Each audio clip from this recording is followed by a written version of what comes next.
नमस्कार दोस्तों, कैसे हैं आप? मैं हूं गौरव और ये है ट्रांसफॉर्मेशंस। पिछले लगभग 7-8 सालों में भारत देश में, हमारे देश में एक अलग तरीके का, एक नए तरीके का मीडिया सामने आया है, जैसा न्यू एज मीडिया और सोशल मीडिया, जो कि जिनकी प्रेज़ेंस यूट्यूब पे है, इंस्टाग्राम पे है और भी बहुत सारे सोशल मीडिया प्लेटफ़ॉर्म्स पे अवेलेबल है। और जो एक्जिस्टिंग मीडिया है हमारा, जो कि एक तरीके से 400 से ज़्यादा नेशनल टेलीविज़न या एक तरीके से नेशनल टीवी पे हमारे चैनल्स आते हैं, जो कि न्यूज़ एंड मीडिया से कंसर्न्ड हैं। उसके अलावा 1000 से ज़्यादा हमारा जो प्रिंट मीडिया है और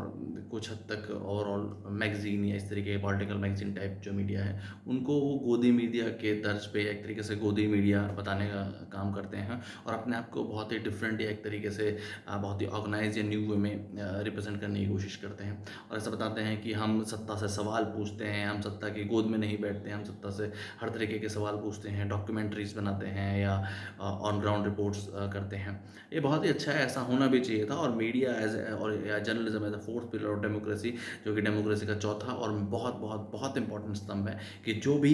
सत्ता में हैं, भले वो लेजिस्लेचर्स हों, जो हमारे एक तरीके से पॉलिटिशियंस हैं या नेता हैं, भले वो एग्जीक्यूटिव्स हों, भले वो क्लास ए गज़टेड ऑफिसर्स या नॉन गज़टेड ऑफिसर्स हों, उसके अलावा जुडिशरी है, तो उनके कामों को एक तरीके से आम जनता को बताना कि किस तरीके के काम उन्होंने जनता की भलाई के लिए करे हैं, उनके लिए बेनिफिशियल हैं या नहीं है, एक ट्रांसपेरेंट वे में उनकी चीज़ें बताना। बट सिर्फ़ और सिर्फ़ सवाल पूछना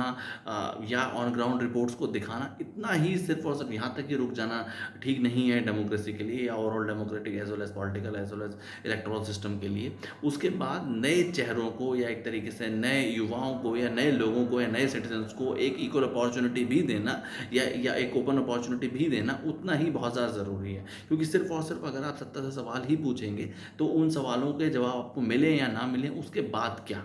अगर आपने रिपोर्ट्स एंड डॉक्यूमेंट्रीज़ किसी भी चीज़ को लेके दिखाई और अगर किसी पर्टिकुलर चीज़ में करप्शन हुआ है, जैसे कि एज़ एन एग्ज़ाम्पल आप देख सकते हैं कि कहीं कोई रोड या इंफ्रास्ट्रक्चर बिल्टअप हुआ और उसमें अगर करप्शन हुआ है और आपने उसके ऊपर रिपोर्ट्स या डॉक्यूमेंट्रीज़ करी, बट उसके बाद क्या?